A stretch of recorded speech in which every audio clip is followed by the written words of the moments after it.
Saudara-saudara terkasih dalam imamat, Queridos Hermanos, Dear Brothers Priest, para formator terkasih, seminaris, para promotor panggilan, sahabat dalam Tuhan. Sungguh merupakan suatu sukacita besar bagi saya bisa berada di sini bersama kalian hari ini.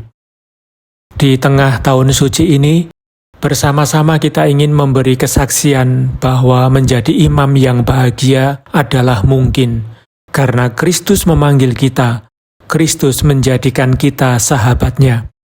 Inilah karunia yang ingin kita sambut dengan rasa syukur dan tanggung jawab. Saya ingin mengucapkan terima kasih kepada Kardinal Lazzaro dan semua staf dikasteri untuk para klerus atas pelayanan mereka yang murah hati dan kompeten. Pekerjaan yang luas dan berharga sering dilakukan dalam kesunyian dan kehati-hatian dan menghasilkan buah persatuan, pembinaan, dan pembaruan. Dengan momen sharing persaudaraan ini, sebuah pertukaran internasional, kita dapat menghargai kekayaan pengalaman yang sudah dimiliki, mendorong kreativitas, tanggung jawab bersama, dan persatuan dalam gereja, agar apa yang telah ditanam dengan pengabdian dan kemurahan hati di banyak komunitas bisa menjadi cahaya dan menggerakkan semua. Kata-kata Yesus, "Aku memanggil kamu sahabat," bukan sekedar ungkapan kasih kepada para murid, tetapi kunci pemahaman pelayanan imamat. Imam adalah sahabat Tuhan yang dipanggil untuk hidup dalam hubungan pribadi dan penuh kepercayaan dengannya, yang dipupuk oleh firman, perayaan sakramen, dan doa sehari-hari. Persahabatan dengan Kristus ini adalah dasar rohani pelayanan imamat, makna dari selibat kita, dan energi dari pelayanan gerejawi yang kita persembahkan seumur hidup. Persahabatan ini menopang kita pada saat-saat pencobaan dan memungkinkan kita memperbaharui "iya" yang diucapkan pada awal panggilan setiap hari. Secara khusus, saudara-saudara terkasih, dari kata kunci ini saya ingin menarik 3 implikasi untuk pembinaan pelayanan imamat. Pertama, pembinaan atau formatio adalah perjalanan relasi. Menjadi sahabat Kristus berarti membina relasi, bukan hanya kompetensi. Pembinaan imam karenanya tidak boleh hanya terbatas pada penguasaan ilmu, tetapi juga merupakan perjalanan keakraban dengan Tuhan yang melibatkan seluruh pribadi, hati, akal, kebebasan, yang membentuk menjadi citra gembala baik.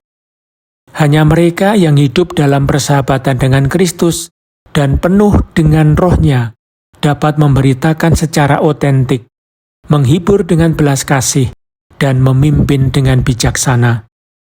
Ini memerlukan pendengaran yang dalam, meditasi, dan kehidupan batin yang kaya dan tertata. Kedua, persaudaraan adalah gaya hidup fundamental seorang imam. Menjadi sahabat Kristus berarti hidup sebagai saudara di antara para imam dan uskup, bukan sebagai pesaing atau individualis.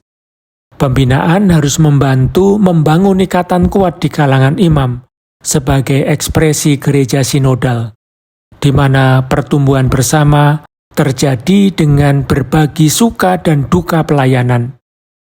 Bagaimana kita, para pelayan, dapat menjadi pembangun komunitas hidup jika antara kita tidak ada persaudaraan yang sungguh dan tulus? Selain itu, membina imam sebagai sahabat Kristus berarti membina orang yang mampu mengasihi, mendengarkan, berdoa, dan melayani bersama. Oleh karena itu, harus ada perhatian besar dalam persiapan para formator, karena keberhasilan karya mereka terutama tergantung pada teladan hidup dan persatuan di antara mereka.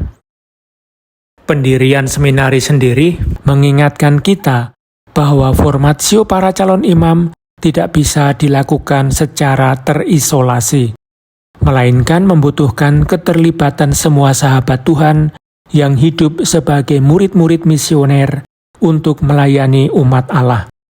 Mengenai hal ini, Saya juga ingin mengucapkan sepatah kata tentang panggilan. Meskipun ada tanda-tanda krisis yang melanda kehidupan dan pelayanan para imam, Allah terus memanggil dan setia pada janjinya. Kita harus menyediakan ruang yang cukup untuk mendengarkan suaranya. Oleh sebab itu penting lingkungan dan bentuk pastoral kaum muda yang dipenuhi Injil, di mana panggilan untuk menyerahkan diri sepenuhnya dapat muncul dan berkembang. Beranilah menawarkan ajakan yang kuat dan membebaskan. Melihat para orang muda yang pada zaman kita ini dengan murah hati berkata, "Aku datang kepada Tuhan," kita semua merasakan kebutuhan untuk memperbarui ia kita, menemukan kembali keindahan menjadi murid-murid misioner, mengikuti Kristus Sang Gembala baik. Saudara-saudara terkasih, kita merayakan pertemuan ini menjelang Hari Raya Hati Kudus Yesus. Dari semak duri yang menyala-nyala inilah panggilan kita bermula. Dari sumber rahmat ini kita ingin membiarkan diri kita diubah.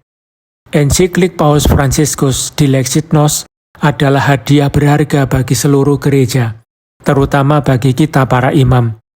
Surat itu menantang kita dengan kuat, menuntut kita memelihara semangat mistik dan komitmen sosial bersama, kontemplasi dan aksi, keheningan dan pewartaan. Zaman ini menantang kita. Banyak yang tampaknya menjauh dari iman, tetapi di dalam hati banyak orang, khususnya orang muda, ada dahaga akan yang tak terhingga dan keselamatan. Banyak yang merasakan seolah-olah Allah tidak hadir, padahal setiap manusia diciptakan untuk Dia, dan rencana Bapa adalah menjadikan Kristus menjadi pusat dunia. Oleh karena itu, kita ingin menemukan kembali semangat misioner bersama-sama. Sebuah misi yang dengan keberanian dan kasih menyampaikan Injil Yesus. Melalui pelayanan pastoral kita, Tuhan sendiri yang memelihara dombanya, mengumpulkan yang tercerai-berai, membungkuk kepada yang terluka, menopang yang putus asa. Meneladani guru, kita bertumbuh dalam iman dan menjadi saksi yang kredibel atas panggilan yang kita terima. Ketika seseorang percaya, itu terlihat. Kebahagiaan pelayan mencerminkan pertemuannya dengan Kristus, menopang dia dalam misi dan pelayanan. Saudara-saudara terkasih dalam imamat, terima kasih kepada kalian yang datang dari jauh. Terima kasih kepada masing-masing atas pengabdian harian, terutama di tempat pembinaan, di pinggiran-pinggiran dan tempat-tempat yang sulit, kadang berbahaya. Sambil mengenang para imam yang telah mengorbankan hidupnya, bahkan sampai darah mereka, hari ini kita memperbarui kesiapan kita untuk hidup tanpa batas dalam sebuah kerasulan belas kasih dan sukacita.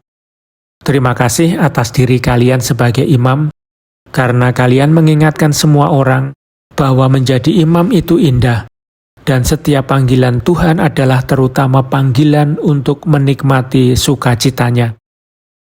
Kita tidak sempurna, tapi kita adalah sahabat Kristus, saudara satu sama lain, dan anak-anak bundanya yang lembut, Maria, dan itu sudah cukup bagi kita.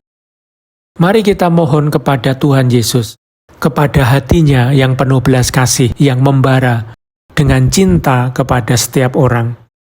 Mari kita mohon rahmat menjadi murid-murid misioner, dan gembala sesuai kehendaknya, mencari yang tersesat, melayani yang miskin, memimpin dengan kerendahan hati mereka yang dipercayakan kepada kita.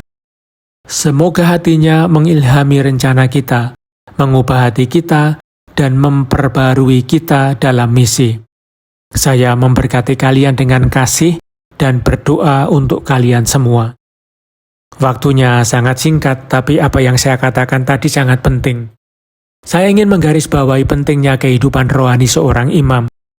Seringkali saat kita butuh pertolongan, carilah pendamping yang baik, seorang pembimbing rohani atau bapa pengakuan yang baik. Tidak ada yang sendirian di sini. Bahkan jika kalian bekerja di sebuah misi yang jauh, kalian tidak pernah sendirian. Cobalah untuk hidup seperti yang sering dikatakan Paus Fransiskus, kedekatan. kedekatan dengan Tuhan, kedekatan dengan uskup atau superior religius kalian, dan kedekatan juga di antara kalian. Karena kalian harus benar-benar menjadi teman, saudara, menjalani pengalaman indah berjalan bersama, dengan menyadari bahwa kita dipanggil menjadi murid Tuhan. Kita punya misi besar, dan bersama-sama kita bisa melakukannya. Kita selalu mengandalkan rahmat Tuhan, kedekatan dengan saya juga, dan bersama kita bisa menjadi suara nyata di dunia. Terima kasih. Semoga berbahagia selalu. Tuhan memberkati kalian.